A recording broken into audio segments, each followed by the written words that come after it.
Hello everyone, welcome back my channel. সবাইকে good evening জানিয়ে একটা নতুন ব্লগ স্টার্ট করছি। এখন বাজে হলো গে 5টা, আর 5টার সময় আমি ব্লগটা স্টার্ট করলাম। অনেক দিন থেকে ব্লগ একদম করাই হয় না, একদম করা হচ্ছে না।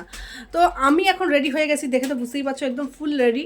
তো ছেলের আজকে পরীক্ষা শেষ হলো, তো আজকে পরীক্ষা শেষ হলো মানে আজকে কোনো টিউশন নেই। তো টিউশন ঘরে বসে বসে কি করবে, চল আমাদের সঙ্গে।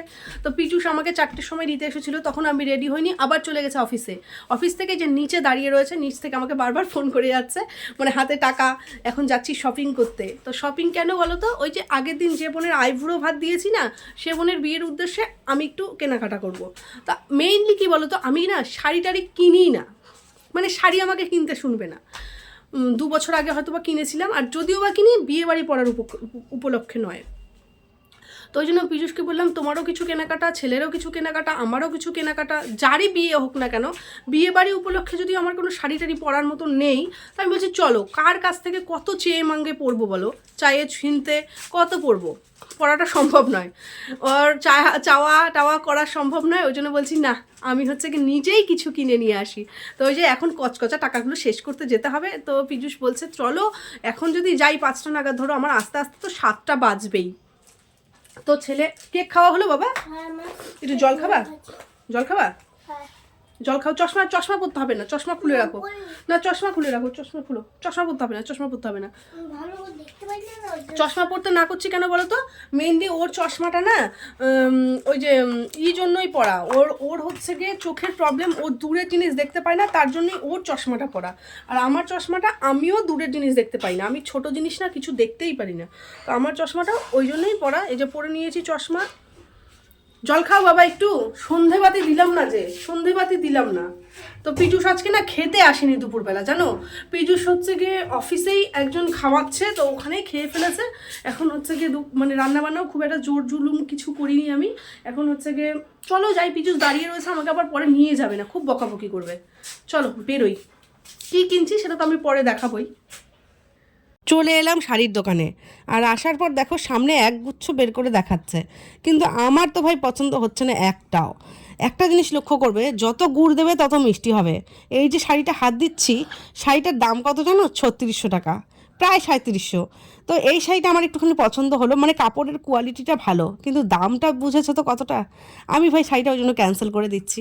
তা আমি বলছি আমাকে একটু ট্র্যাডিশনাল টাইপের শাড়ি দেখান, ঝিকঝাক নয়, আমার না পছন্দ না। আর সব থেকে বড় কথা কি বলো তো, আমার ক্ষেত্রে এই জিনিসটা হয়, আমি যদিও সেলাই করি, আমার ঘরে এত এত মানুষের জিনিস নিয়ে আসে, যখন হাত দিয়ে দিয়ে মেটেরিয়ালগুলো দেখি, এখানে আসার পর না সেই জিনিসটা পাচ্ছি না। মনে হয় আমার ক্ষেত্রেই এটা হয় নাকি, যখন আমি কোনো কিছু কিনতে যাব, ভালো কিছু দোকানদাররা দেখাই না, এটাই মনে হয়। কী যে ভাবে আমি জানি না। তো ওই যে আমার ওই শাড়িটা একটুখানি ভালো লাগলো, কিন্তু খোলার পর মনে হচ্ছে না এটা বিয়েবাড়ি মেটেরিয়াল নয়। তো আমি বলছি না, আমাকে একটুখানি অন্য কিছু দেখাও, কেননা আমি একটুখানি কেমন চাচ্ছি বলো তো, একটুখানি সবার থেকে হাটকে যাচ্ছি। কিন্তু ইসলামপুরের মতন জায়গায় না বন্ধুরা, তোমরা কোনো জিনিস ভালো পাবে না, গলা কেটে কেটে দাম নেবে। তো শেষে ভাবলাম না, এই শাড়িটাই নেবো নাকি, ডুয়েল টোনের মধ্যে আছে, আবার হচ্ছে কাপড়টা একদম পলেস্টার, ভালোই লাগছে না। শেষমেশ এই যে এই শাড়িটা আমাকে একটুখানি ভালো লাগলো, চোখে লাগলো, আমার গায়েও ফুটবে। যদিও আমি কালো, কালো মানুষের গায়ে কিন্তু একটু ব্রাইট কালারটাই ভালো লাগে। তো এই যে পীযূষকে বললাম দামটাও এটা রিজনেবলের মধ্যে রয়েছে। আর সত্যি কথা বলতে, ওই যে বললাম ইসলামপুরে কি হয়, যারা নন বেঙ্গলি আছে তারা কিন্তু একটুখানি বেশি ঝিকঝাকটাই পছন্দ করে, দেখো মারোয়ারি, বিহারি বা যাদের যেটা পছন্দ। কিন্তু আমার না একটুখানি সিম্পলটাই বেশি ভালো লাগে। জানি না মানুষের এত জিনিস সেলাই করে করে, মানে আমার একটা অনীহা এসে গেছে নাকি ঝিকঝাকের প্রতি। এইটা না একদমই অতটা ভালো নয়, গলাকে তো দামটা নিয়ে নিল আমার কাছে। তা আমি ব্লাউজের লাইলিনটাও নিয়ে নিলাম একবারে, যে না সেলাইও করবো। তো এবার ভাবছি যে না, বাড়িতে গিয়ে তোমাদেরকে ভালো করে তো দেখাবোই, ছেলে আর পীযূষের জন্য কিছু জিনিস কিনে ফেলি। তো ওই জন্য এই যে চলে এলাম মঙ্গলদ্বীপে। আর মঙ্গলদ্বীপটা না ইসলামপুরের মধ্যে বেশ নাম করা দোকান। এখানে বাইরের কিছু যদি পছন্দ না হয়, এখানে এলে পরে জিনিসও পছন্দ হবে, কোয়ালিটিও ভালো লাগবে, সেরকম তো দামটাও চাইবেই, বুঝতেই পারছো, গলা কেটে। তো ওই যে পীযূষের ভাবছি একটা কোট বা ব্লেজার নিয়ে দেবো, ও নিতে চাইছিল না। কিন্তু সব জায়গায় তো ভিখারিদের মতন যাওয়াটা যায় না, এটা হচ্ছে কি একটা এলাহি বিয়েবাড়ি, বিরাট বড় বিয়েবাড়ি, যেটা গেলে পরে তোমাদেরকে দেখাবো আমি। তো ওই জন্য বলছি না চল তুই আজকে। আর দুপুরবেলা না শঙ্কু আর শঙ্কুর বর নিজেদের জন্য কোট টোট ব্লেজার এই টাইপের নিয়ে গেছে, আমার খুব ভালো লেগেছে। তো এই যে পীযূষকে বলছি তুমি পড়ো, আর এই যে জিনিসটা পড়লো না, এটা এত ভালো বন্ধুরা কি বলবো, মানে এক ঝটকায় পছন্দ হয়ে যাবে। দামটাও তোমার সেরকম গায়ে লাগবে, 4300 টাকা। তো দাম শুনেই পীযূষ বলছে আমি নেবো না। আমি যে যদি তোমার ভালো লাগে তুমি নাও। তো পীযূষ বলছে না একবারই পরবো, আবার কবে না কবে পরবো, তো আমাকে একটু রিজনেবল প্রাইসের মধ্যে যদি কিছু থাকে দেখান। একটু চার্জারটা হারু এটার কি বলো তো, এটা কালারটা ব্রাইট কিন্তু ওটার একটু ম্যাট, কিন্তু ওটার কাপড়টাও ভালো, এটার কাপড়টা দাম কম তো একটু তুলনামূলকভাবে এটাও মানে কি আমি বলতে তোমাকে, এটা হচ্ছে একটু শাইনিং প্যাটার্ন আছে, এটা একটু ম্যাট, এটা আমার সুন্দর লাগছে, মানে দেখতে যদি বলো ওভারঅল এটা আমার খুব সুন্দর লাগছে, কারণ ওটা একটু শাইনিং প্যাটার্ন আছে। তো তোমার যেমন শাড়িটা ধরো শাইনিং দিচ্ছে, ভালো লাগতেছে দেখতে। বিয়ে বাড়ির জন্য কি কি জিনিস কিনেছি সেগুলো কিন্তু তোমাদেরকে এখনো পর্যন্ত দেখানো হয়নি। মানে আমি কিনে এনেছি কালকে ছিল শুক্রবার, আজকে হচ্ছে কি শনিবার, এখনো পর্যন্ত দেখাতে পারিনি। 8টা 8:30 মতন বাজে এখন রাত্রি। তো আমি কি করছি বলো তো, যেইটা শাড়ি আমি কিনে আনলাম আমি ভাবছিলাম ওটা রিসেপশনের দিন পরবো। মানে কাকিমাদের প্ল্যানিংটা কি বলো তো, ওনারা এখানে চাকরি সূত্রে যদিও থাকে, বহু বছর এখানে আছে, তো এই ইসলামপুরের মানুষগুলোর জন্য একটা রিসেপশন দেবে। বিয়ে কিন্তু 15 তারিখে, কিন্তু 20 তারিখে ওদের রিসেপশন। তো আমি ভেবেছিলাম 20 তারিখে শাড়িটা পরবো, কিন্তু আমার না কালকে কি শাড়ি পরবো কোনো ডিসিশন নিতে পারছি না, যার জন্য চট জলদি এই যে দেখো ব্লাউজ আমি তৈরি করতে বসেছি। ব্লাউজটা প্রায় তৈরি প্রায়। আর আমি তো জানোই কোনো ডিজাইন পছন্দ করি না, যার জন্য আমি সিম্পল টাইপের একটা করছি। আমি কি তৈরি করছি আমি পরে দেখাবো। হ্যাঁ, তো শাড়িটা একবার দেখিয়ে দিই এক ঝলক। তোমরা তো কাল খানিকটা দেখেছো যে কোনটা নিলাম, তো আমি ফাইনালি এই শাড়িটাই নিয়েছি। দেখো এখানকার মানে ইসলামপুরের মতন জায়গায় কোনো শাড়ি আমার শরীরটা কদিন থেকে ভীষণ খারাপ, কাশি থামছে না আজকে। ইসলামপুরের মতন বাজারে কোনো শাড়ি টাড়ি বা কোনো কিছু নেওয়া মানে গলা কাটা, গলা কেটে প্রাইস নেবে। এই শাড়িটা কত দাম দিয়ে নিলাম বলো তো? কালকে শাড়িটা নিলাম 1480 টাকা। 1480 টাকাই নিল, 1 টাকাও কমায়নি, 1 টাকাও কমায়নি। এই যে এই শাড়িটা কালকে যখন পরবো তখন বোঝা যাবে কালারটা কিন্তু পিঙ্ক মানে দুধে আলতা টাইপের। কি হলো, দেওয়া আছে, যাও। আচ্ছা আমি দিচ্ছি। আর ওর বাপির জন্য নিলাম হচ্ছে গিয়ে ব্লেজার। তো ছেলের জন্য নিতে গেছিলাম, ছেলের আবার পছন্দ হচ্ছে না, ওর আবার পছন্দ হচ্ছে না।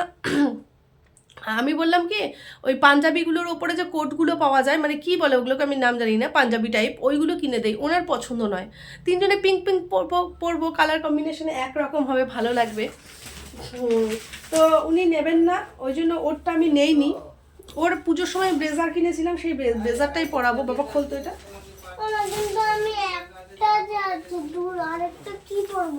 ওটাও আমি ঠিক চুজ করে দেবো। তো এটা কোনটা বলো তো, যেই ব্লেজারটা প্রথমে নিয়েছিল মানে পরলো যেটা গায়ে 4300 টাকারটা, অত দাম দিয়ে আমি নেইনি। এটা হচ্ছে গিয়ে মানে আরেকটা একটু লাইট শেডের পিঙ্কটা, মানে খুব ভালো করে বের করতে পারছি না, বুঝলে?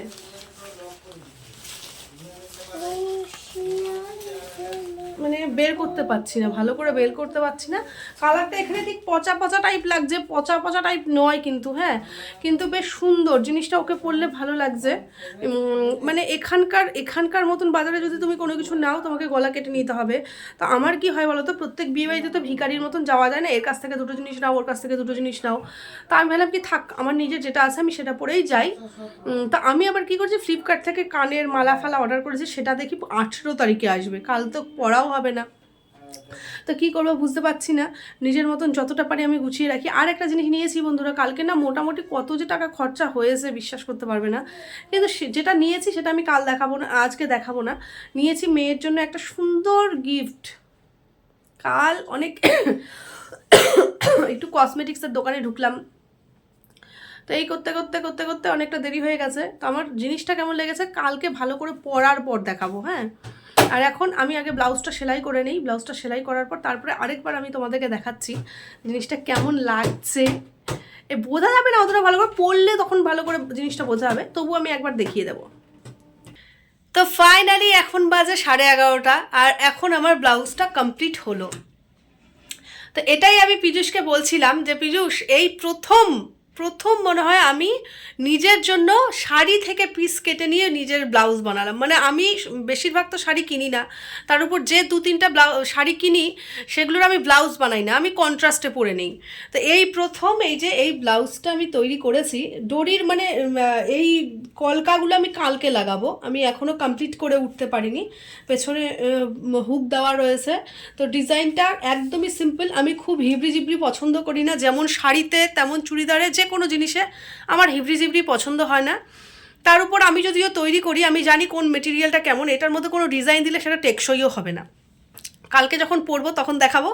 আর এখন কি বলো তো, মানে এই ব্লাউজটা আমি বানাতে বানাতে ভাবছি পীযূষ, যে আমি ধরো টেইলার বলে আমি এটা 1-2 ঘন্টার মধ্যে তৈরি করে নিলাম। মানে খাওয়া দাওয়া করেছি, একটু টাইম লেগেছে, কিন্তু তৈরি করতে খুব একটা যে বসলে পরে দেরি হবে এটা নয়। খাওয়া দাওয়া করে নিয়ে ভাত করলাম, এটা করলাম, কাজ করলাম, ওটা করছি সেটা করছি, করতে করতে একটু দেরি হয়ে গেল। তো আমি যদি কোনো টেইলারকে দিতাম, একদিনের মধ্যে তো তৈরি করে দিত না। খুব যদি আমার ক্লোজ না হয়, আমার মাটা এরকম মানে খুব পরিচিত না হলে আমাকে একদিনের মধ্যে তৈরি করে দিতে হবে না। তো টেইলার হওয়ার একটা মজা আছে, নিজের জিনিস নিজে তৈরি করে নিতে পারি। মজুরিটাও তো লাগে ভাই, মজুরিটা তো বেঁচে গেল, তাই না পীযূষ?